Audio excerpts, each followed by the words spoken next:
Hello again. We are back with another session. I'm really looking forward to this. This is something a little bit different for us. And we're going to be talking about how the hero and his journey are dead. Fantastic title for a start. John, I'm not going to waste any time at all. I'm going to hand you straight over to Darren. Darren, away you go. Good afternoon, good morning, good evening, whatever time of day it is. Hello. My name's Darren Gibb. I'm always get a little bit stressed or a little bit funny when I introduce myself because it sounds a little bit pretentious, but I'm a storyteller. I know that conjures up images of people gathered around a campfire, and it essentially is, right? We've got 33,000 years of shared human history, evolution, and storytelling. And that's what I do. I work within storytelling for businesses, for individuals, and increasingly, as it looks today, a little bit on the whole ID, the instructional design. So today, I'm going to basically explain to you a little bit about storytelling, how you can use it in your business, how you can use it to promote your business. But without any further ado, I suppose being a storyteller, the first thing that I should really do is to tell you my story. So the reason I'm a storyteller, I was a high school English teacher for 6-7 years beforehand. I love teaching. Teaching's always been something that I've enjoyed doing, and I loved literature, but increasingly I felt I was getting away from it a little bit. I moved to Spain. I'm from Scotland, in case you can't tell from this accent of mine. I'm from Scotland, and I moved to Spain nearly 10 years ago. And it was here that I decided, when I was working in high schools, that, to be honest, there was a lot of millionaires making money for millionaires, and the actual focus and education of the kids really suffered. So I started working in the English as a second language world, working for companies.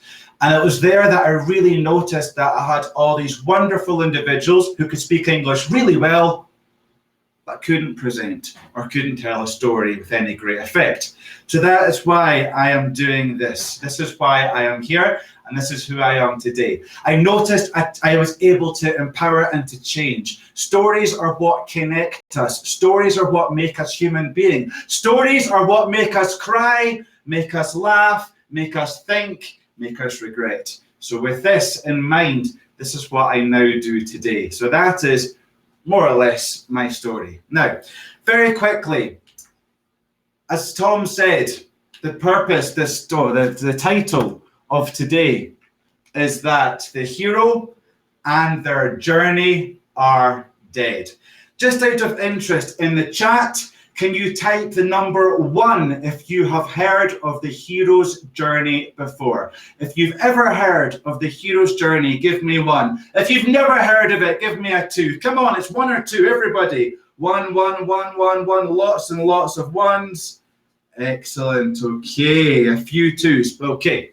I'm going to let you know what exactly the hero's journey is if you're not sure, okay? So, this is the hero's journey. It looks impressive. I will give you that. Star Wars is based on the hero's journey, these 12 different steps, okay? Aristotle, over 2,000 years ago, told us that the story should basically have an exposition, a rising action, a climax, a falling action, and a resolution. In 1948, Joseph Campbell developed this into the hero's journey. And if any of you have been on a storytelling course before, I'm sure you have been told about the hero's journey. If you've ever been on a storytelling course before, quickly, give me a number 1 in the keyboard. If you've been on a business or a storytelling course and you've heard about the hero's journey, give me a 1. A few people coming in, a few of you not. Okay. It's dead. Let me explain that to you right now. The hero's journey is dead. Why? Because look at this. It looks beautiful, right? But it's too long. It's too complicated. We start off with a call to action, basically. We then have 12 different stages. We have this moment where we refusal of the call. We then meet a mentor, a mystical person who's going to sort our problems out for us. They are going to solve our problems. This meeting of the mentor. Before we've got the refusal of the call, we start our journey. We encounter tests, enemies, and allies. Tests which test us. Allies who help us on our journey, enemies who are against us, that we fight, we battle. We come up against them. We enter the innermost cave, the dangerous part where the problem really exists. We fight our way through the innermost cave. We have our first battle victory. The audience are thinking, thank goodness, they've won, that the story is over. But just like at the cinema, when it seems like the story is over, and you look at your watch and there's still another 40 minutes remaining, it's not over yet. So they begin to go on their journey back home. They have another great big challenge, another big test, the boss battle at the end, so to speak. They have to overcome this. The audience are now full of emotion. We want our hero to win. Please let the hero win. They are fighting with emotion. Eventually, of course, our hero wins, and they return home with their elixir. This split between the ordinary world and the special world. The ordinary world where mere mortals walk the earth, and the special world where there are monsters, demons, and everything else. It's dead. I'm sorry, it's dead. When you're in business, this is great for a 3-hour movie, right? Even me explaining this has taken about 20 minutes. It's not good for a business story. Why? Because it's too complicated, my friends. It encourages you to have numerous characters. It encourages you to jump between numerous settings. It encourages you to have different encounters, different plot lines, subplots, and everything else. My brothers and sisters, I am sure you're wonderful, but I believe you're instructional designers. You are not screenwriters and things like this. It overcomplicates it. We lose our message, and our audience, quite honestly, become confused. If you've ever heard a story at work or in a training, and at the end of it, you've been scratching your head and you're thinking, what was that about? Why have they told us this? It's been a bad story, and likely it's been overcomplicated. So today I am going to demystify. I have taken the sword, the elixir, I have cut it down, and I'm going to give you 4 simple story elements. For a good story, you just need 4, I believe. Now, Kendra Hall talks about this as well, quite a few. 4 elements are all you really need. The first element every story must have is a relatable character. A character just like you, just like me, just like Tom, just like Mandy, just like Jennifer, just like Jeremy. A relatable character. A character that we can believe in, we can relate to. Even superheroes, there's always a love interest. They always have a vulnerability. They're kryptonite, so to speak, right? And this is the attempt to humanize them and to make them like us. We all have our weaknesses, our flaws, our problems, the things that keep us up at night. But to go away from this perfect character, if you're telling a story, even if it's a founder story, and you're talking about how wonderful you are, how wonderful your company was, how you've always been a genius and excelled in everything you've done, leave the stage, please, because you're boring and you're not authentic and you're not real. So a character must be relatable. As an audience, we must be able to relate with this character. This is essential. It's vital. If we can't relate, we cannot connect. A story is about connecting with your audience through emotion, through shared values and beliefs. So make sure that, little spoiler alert, a story is never about you. It's always about your audience, always. So make sure the character you're talking about is relatable. There should almost always be true stories as well. So make the character relatable. The second element you must have are specific details. Be specific. Again, the story is about your audience, not about you. The key to a good story is the audience seeing themselves in the character the story is about. So specific details are really, really important. By that, I mean, if I'm talking to a group of 20-year-olds, maybe, let's say, for example, I invented the MP3 player. Those of you who are old enough will remember. If you don't know what an MP3 player is, don't worry about it. But imagine that I'm speaking to 20-year-olds about an MP3 player. I wouldn't be able to say to them, remember that time when you had your CD Discman? Do you all remember the CD Discman? It just about fitted in your pocket. I mean, it wasn't the boom box, but it just about fitted in your pocket. Didn't you hate it when you went running and every step it would skip, every single step? And it was this in mind I decided to therefore build the MP3 player. If you're talking to an audience of 20-year-olds who get their kicks on TikTok and think Instagram and Facebook are for grandparents, they're going to look at you blankly. They're not going to know. Likewise, if you're talking to doctors, mention the fact that the moment that you mention you're a doctor, everybody then says, actually, I've got this spot. Could you take a look at it? I think might be something wrong with me. Relate with your audience. Use specific details to connect and to engage. Show your audience you understand their world. I remind you again, the story is not about you, my friends. It's about the audience. So, relatable character, specific details. The third key element is genuine emotion. You might be sitting there thinking, Darren, what do you mean genuine emotion? Quite simply, what I mean. The aim of the story, I always tell my clients and people I work with, companies, that we'd want to show vulnerability. This relatable character's got to have a flaw, and this is normal, but they need genuine emotion. So genuine emotion does not mean having your whole entire audience in floods of tears. We're not expecting the whole audience to stand up with a round of applause and a sea of tears keeping abreast of themselves. Nothing like this. Genuine emotion can be simply a frustration, an anxiety, a moment of happiness, joy, anger, love, hate, but genuine. The purpose is not to have everybody crying. The purpose is simply to connect with them on a genuine level. Believe me, your audience do not like to be manipulated. And the good thing about story is it connects everyone. The bad thing about story is we've got those 33,000 years of shared human evolution. So we know when we're being manipulated. We know when we are being lied to. So make it genuine.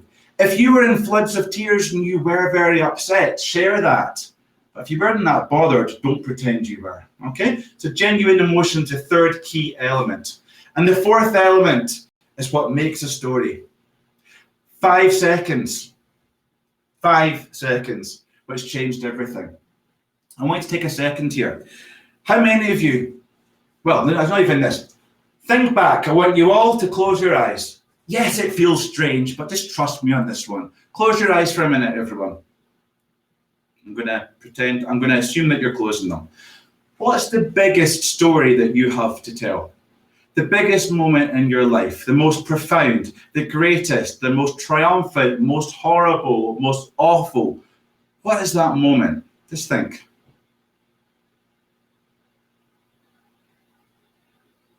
By now, most of you will have an answer, or you'll be thinking at least of a few different possibilities. Take that moment and think about the 5 seconds it changed everything. Whether it's a child being born, whether it's holding your newborn baby for the first time, whether it's surviving an accident, whether it's getting a promotion or being fired at work. Usually we can trace it back to 5 seconds. 5 seconds where everything changed and you had this big realization, this epiphany moment. This is really important. The 5 seconds which changed everything. This is what we talk about. If your story does not deal with change, my friends, it is not a story. It is merely an anecdote. Anecdotes can be entertaining. We can even learn from them. But without change, an anecdote is simply just a series of events. So 5 seconds which change everything. Quite often you want to think about those 5 seconds that changed everything, what you learned from the moment. Then go back and you've got your beginning. Okay, I'm aware of the time. About 20 minutes already I've been speaking for. Tom, are there any questions? Does anybody have any questions about those 4 key elements? So just to recap, we've taken away the 12 elements and I'm giving you 4 only. Relatable character, specific moment, genuine emotion, and 5 seconds, which changed everything. Does anybody have any questions, any comments they would like to come in with right now? Come on, tell me, don't be shy. Here we go. Okay, so not sure I completely get it, but you might. How to sell a too expensive apple with your story? Okay, so are you meaning? I saw too expensive. For example, I'm not entirely sure. Are you meaning an Apple product or a literal apple? I'm going to talk, there's 4 types of story I'm going to introduce you all to in a minute. So I think this will answer your question, Jer. So I would recommend waiting until the next question and answer break. And I think you might have your question answered there, my friend. Other than that, we've got a lot of people loving the if your story doesn't deal with change, it's not a story, it's just an anecdote. I feel like that's going to be a catchphrase that a lot of businesses suddenly hear for the first time in a meeting in the next week. Well, I think it's true. No, I think it's really, really, really true about this, Simon. It is. It's just an anecdote. And anecdotes don't sell. Anecdotes don't have any emotion. Anecdotes don't do anything, basically. There's a great presenter, storyteller on LinkedIn, Simon. I'm connected to him. I can give his name if you want. I just forget his surname. He always says to us, this is a key bit of advice. When we're telling a story, ladies and gentlemen, girls and boys, we want to show our scars, not our scabs. Scabs we can pick off and still bleed. Scars show that we've been through an experience, but we've learned from it. A change has happened. So we want to show our scars, not our scabs. So a really nice way of looking at story as well. We want to show that vulnerability, but we must show that we've progressed, we've moved through it, we've got through it itself. And those 5 seconds will be a big moment of vulnerability, but it's how we've changed to what we've moved, how we've learned, how we've moved on from it, which is what we want to tell. So we talk about our scars, not our scabs. Sorry, our scars, not our scabs. Not my own quote. I'm seeing lots of emojis. I wish it was my own quote, but it's really not. But it's a really nice way of looking at it. Any other questions? Nothing at the moment. So shall we, let's crack on. Let's crack on then. Okay. So therefore, there are 4 story types. Let me show you. 4 story types. When I'm working with my clients and businesses one-on-one, we investigate these 4 story types. Quite simply, to break it down nice and easy for you, we have what we call our value story. And I think this might be talking about the apple. We have our founder story, lots of your entrepreneurs, solopreneurs, 1-2 person bands. Our customer story and our purpose story. Today, because of time, I'm just going to talk about the value and the founder stories. I feel they're really important to many of you here. And what I'll do as well is I'm going to break it down again using our relatable character, our genuine emotion, our specific moments, and our 5 seconds, which changed everything. Let's get into it, ladies and gentlemen. Our value story. Our value story, quite simply. Is this going to come up? Yes, it is. It's used really for sales and marketing purposes, and it should be used by those who are doing sales and marketing. Stories should be personal. If a story is not personal, you can always talk about the way that you felt when you heard a specific story. Keep that in mind. We don't lie. As storytellers, we don't lie. We don't make up information. We must tell facts. We deal with facts. Yes, the truth can be slightly bent. For example, maybe something took place over 3 days. We fit it into an afternoon. That's okay. That's simply to cut down on the narrative space. But we don't tell lies when we're storytelling. So if you're telling a story which you heard, it's quite simple. You want to say, I remember I heard this story and I was amazed. And you can tell the story through the other person's eyes, but with your perspective, okay? But anyway, the value story is best for sales and marketing, okay? People don't buy the thing. They buy what the thing will do for them. People don't buy the item. People buy how it makes them feel. And this is what's really important to remember and why storytelling is so excellent. People buy the feeling, not the thing. This is really important to remember when it comes to sales, when it comes to marketing. People don't buy the thing, they buy what it will do for them. And this is why story is so important. And this is why we can use a value story to talk about the value of our product or service. So we want to show the value our product has on the lives of our customers. So those of you who have got your own companies or do sales and marketing, think about this. We don't want facts. Facts are just details. Facts, statistics, are the storyteller's worst enemy.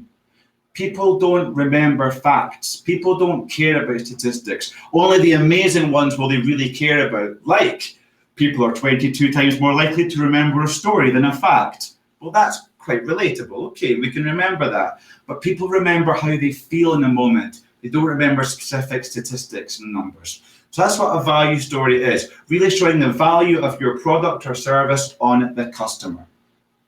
How does it relate to a relatable character? Well, quite simply, the relatable character ideally is your customer. Remember, we want to relate with our audience. So your character should be relatable. Ideally, it is your customer, so it could be about a previous customer. Now, this is not a customer story. I'm going to explain that to you soon. This is a value story. So it's about the value that your product or service had upon a customer.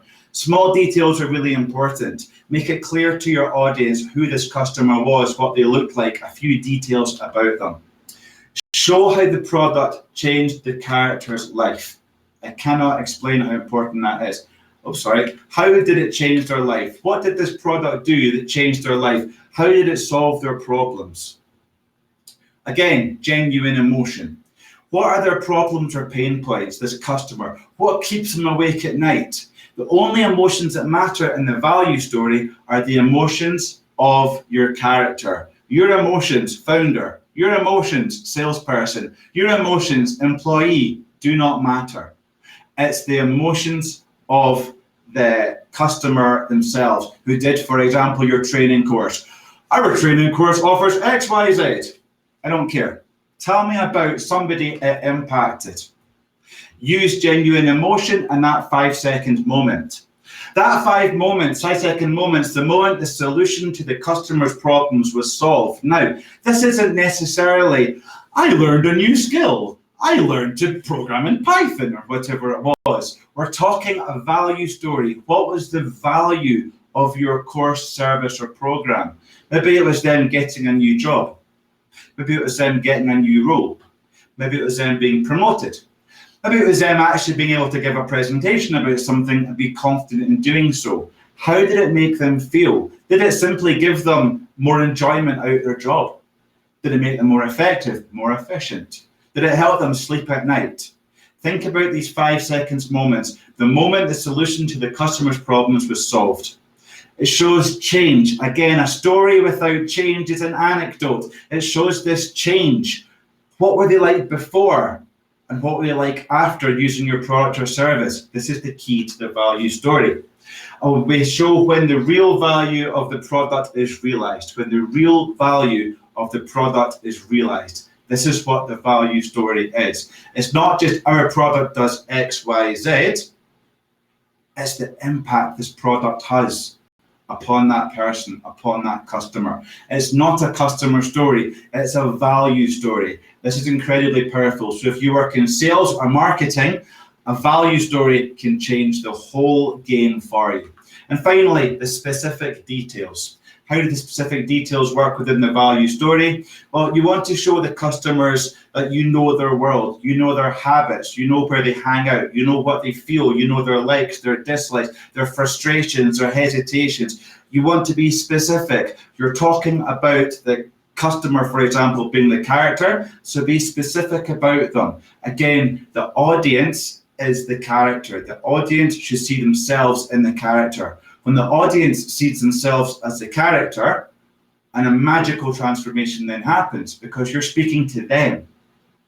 You're not just telling a random story. You're speaking to them about their problems. So be specific about them. What are their likes, dislikes? You need to know them. Do your market research if you don't. Do your market research. Who are these people? What did they do? If they have informal Fridays or pizza Fridays, talk about that in a story. Know who they are and be specific with your details. So for example, instructional design, many of you here are obviously involved in this field. How often do you speak to a friend? Do you meet somebody at a party, pre-COVID obviously, or online, and you say, oh, I'm an instructional designer. Oh, are you? I did a course last week, it was rubbish. Oh God, tell you, this online learning's never going to take off. No, absolutely not.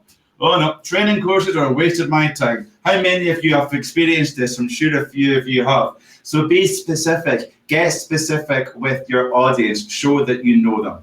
And that is the value story. I'm going to take questions afterwards. The founder story. Many of you here are solopreneurs, entrepreneurs. The founder story is your best friend.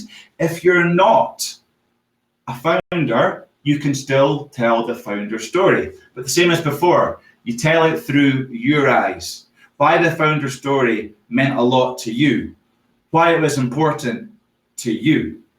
The founder story. Let's get into this very quickly.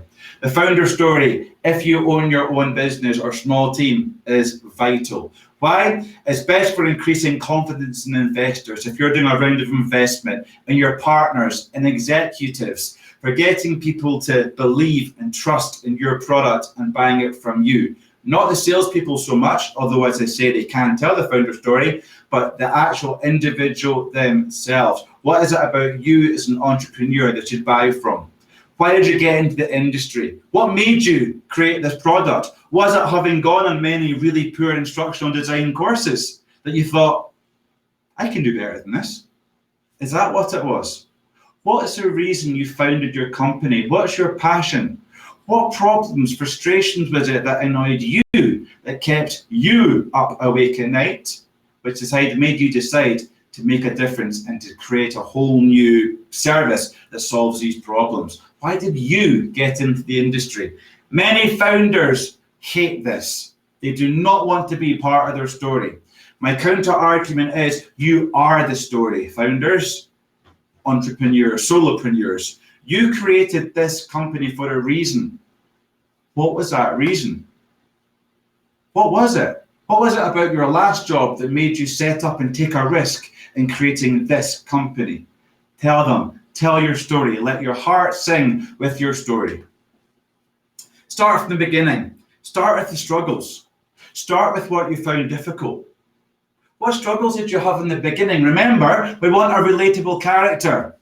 I very much doubt that on the first person you went to, you secured £10 million of investment and you were able to grow from strength to strength. No. What problems were there in the early days? Speak to these problems and share them. What's your story?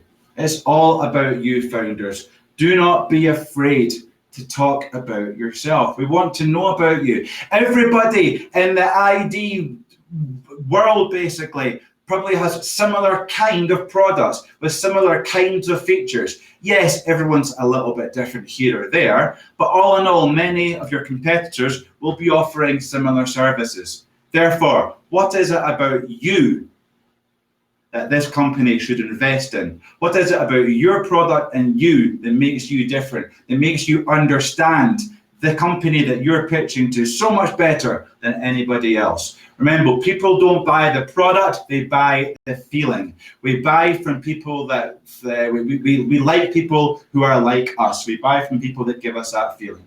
It's a founder story. Very quickly, what does it look like up close in front? Well, relatable character obviously is yourself. Obviously, it couldn't be anybody else in this one. Don't be afraid. People want to work with you, tell them why. What makes you the person for this job?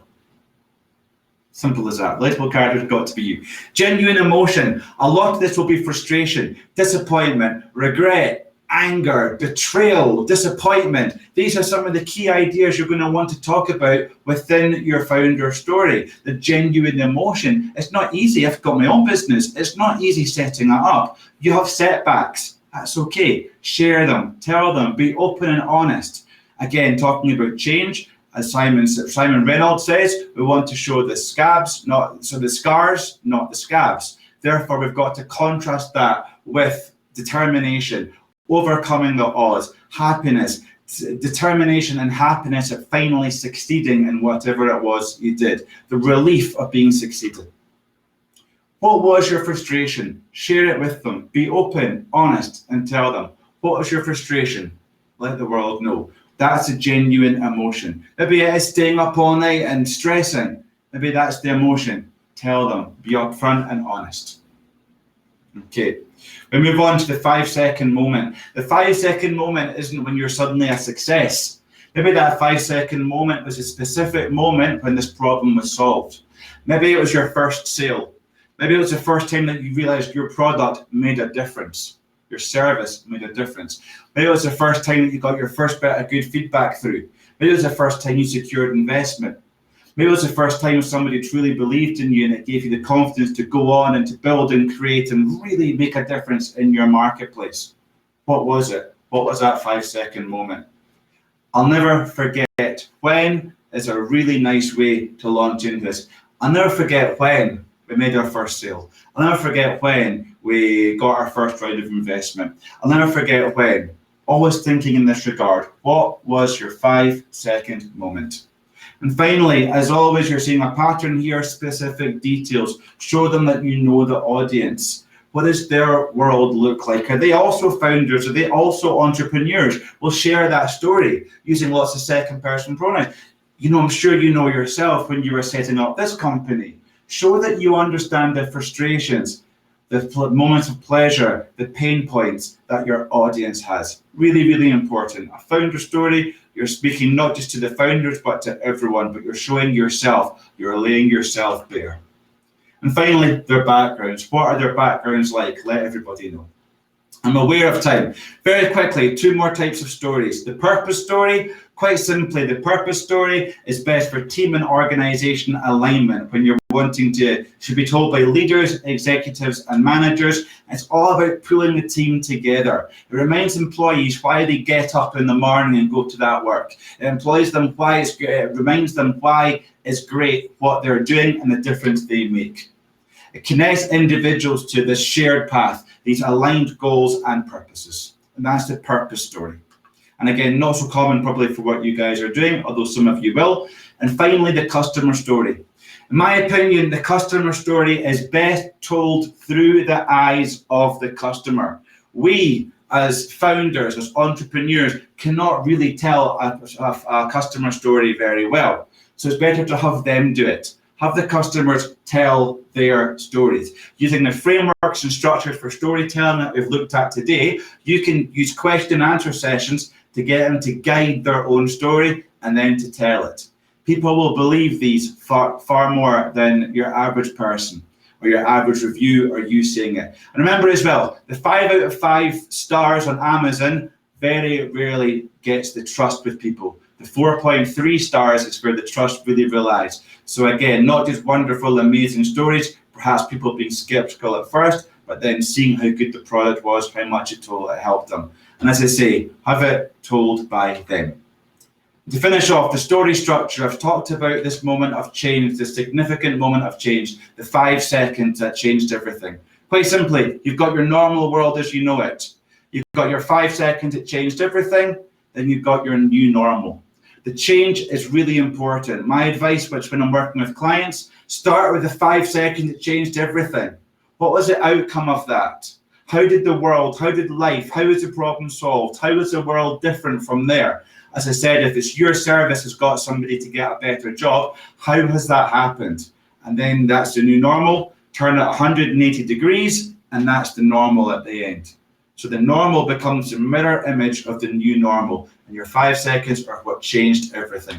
Tom, I'm so sorry. I've just realized the time. I have gone way over what I was supposed to, but I want to thank you all, obviously. My name's Darren Gibb. You can see me on LinkedIn here. I'll leave this for a second if you want to write it down.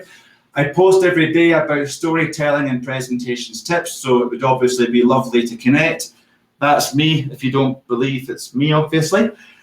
And I'm going to leave this up here. Hope we have any questions or answers. So, any questions or answers about anything that we've looked at today? Hi, Tom. Hello. What have we got then, everyone? What have we got question-wise? Anything to do with storytelling? Or was it just that good? There are no questions. There must be some questions. Perhaps about the founder story or about the value story. 4 key elements. Maybe there's not any questions, Tom. Maybe there's not. Can you say 99% of doctors smoke Camel? Again, Jared, good question. Similar to the Apple question. Again, we need statistics. We can't just say it that way. So I'm not sure, Jerry. I'll let you be the judge in that one, my friend.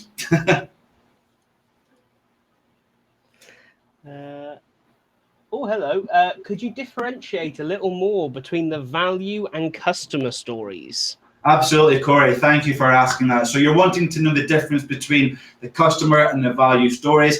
I know why you're wondering this, because obviously we're talking a lot within the value. We're talking about the customer and then the customer themselves. So it seems like there's an overlap, but there's not. So this is what it is, Corey. The value story is showing the values that your product has. So the value story is really showing the change, the problem that your product or service was able to overcome. The value story is told by you. The value story is really talking about the customer and how it changed. The customer is relatable to your clients. So for example, if you're offering a design course, you would be speaking to the person in management or whoever that would be looking to take on the course, but you'd be talking about the frustrations of the clients, of their workers. You'd be talking about the frustrations of the people who work for them. So, for example, you had a person was on your course, and you were able to solve this problem they had. They were never able to get a promotion because they weren't fully trained in this. It was something which hasn't been explained well in previous training courses or at university, or something which is new. It's a new way of thinking or a new way of doing something, and perhaps the older employees haven't had an opportunity to really take it on board and to learn it. So what you would want to do is that you're talking about the value that this service that you're offering offers. So therefore, it is this idea that your service gives them the ability to progress to that next level.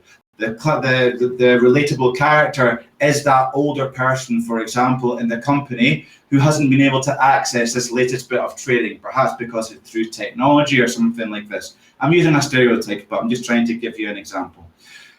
So how your service was able to empower them, how your service was able to help them get from not being a part of the micro society of the office or this promotion to actually understanding it, being able to then get that promotion. This contrasts with the customer story, Corey, because the customer story should always really be told by the customer themselves. That could be in the form of a review online. Video testimonials are really good as well, but the customer story is told by the customer.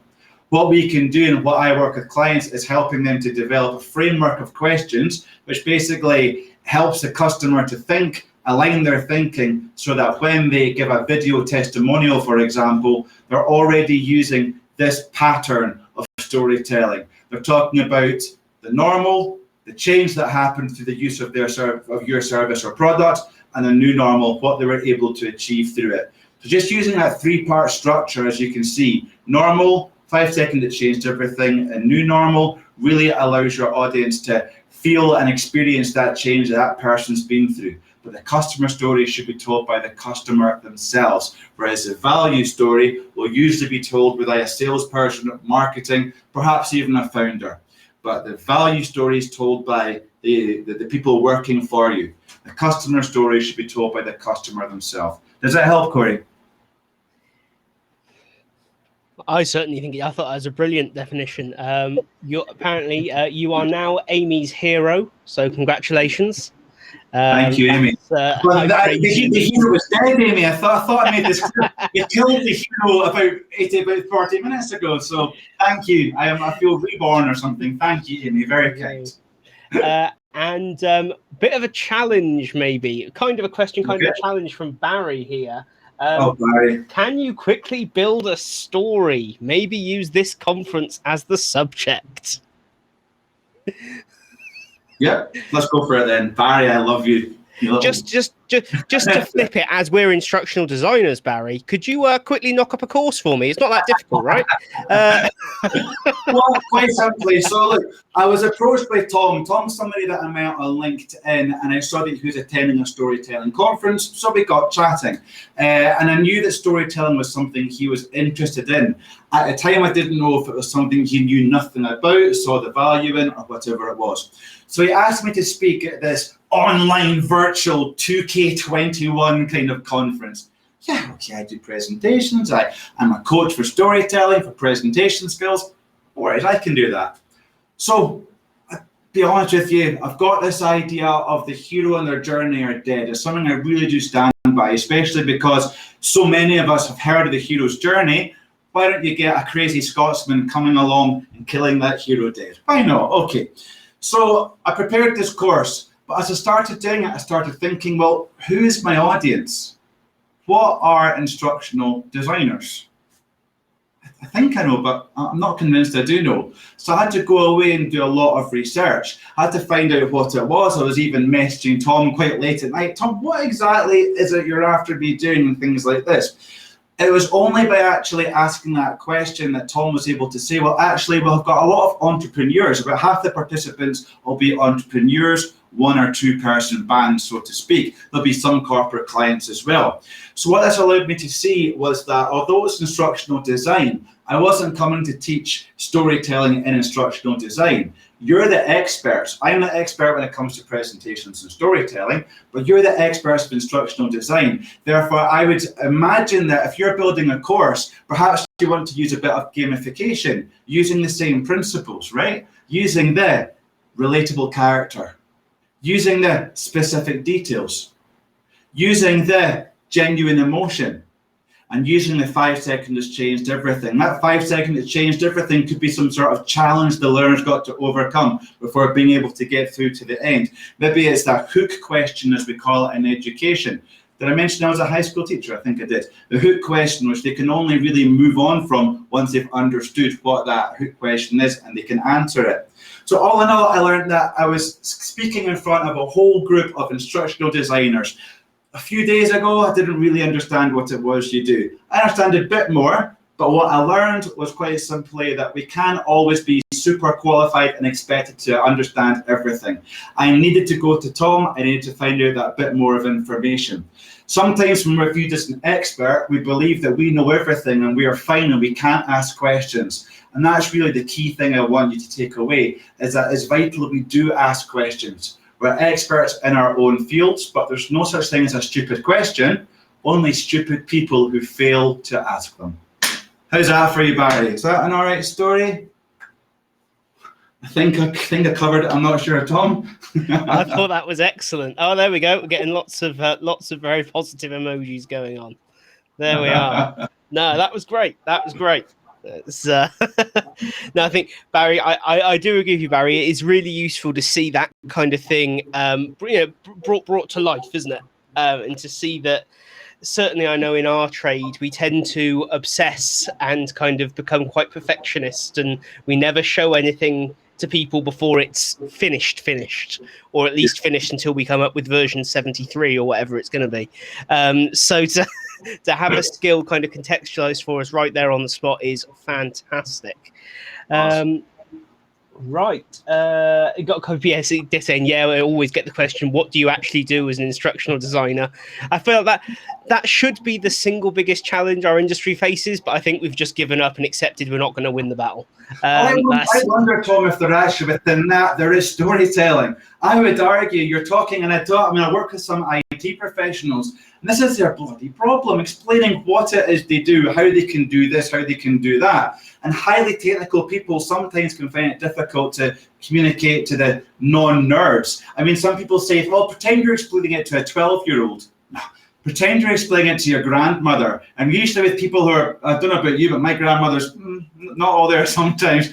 A story can sometimes bring it down on a really simple level, and she can connect with it, she can understand, she can relate, using analogies, using stories. So yeah, I wonder if there's a side hustle here for me helping you guys explain what you do to the power of story. without any dragons or anything like that. Oh, well, I quite like a few dragons if I'm honest, but that's fine. It's not a problem. No, that's really awesome. I'll just say, any other questions from anyone else? It's looking like no.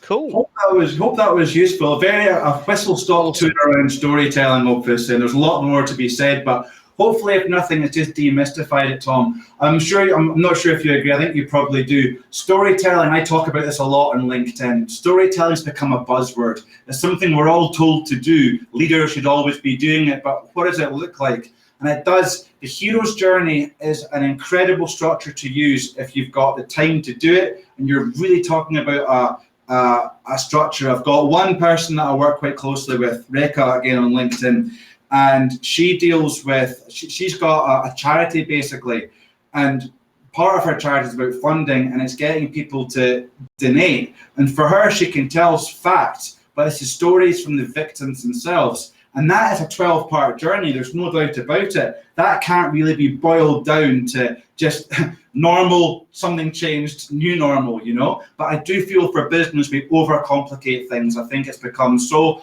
overly used, this word storytelling. I think people are made to feel guilty that they don't storytell. But what is storytelling? Well, as I say, let's just boil it all down to those 4 key elements.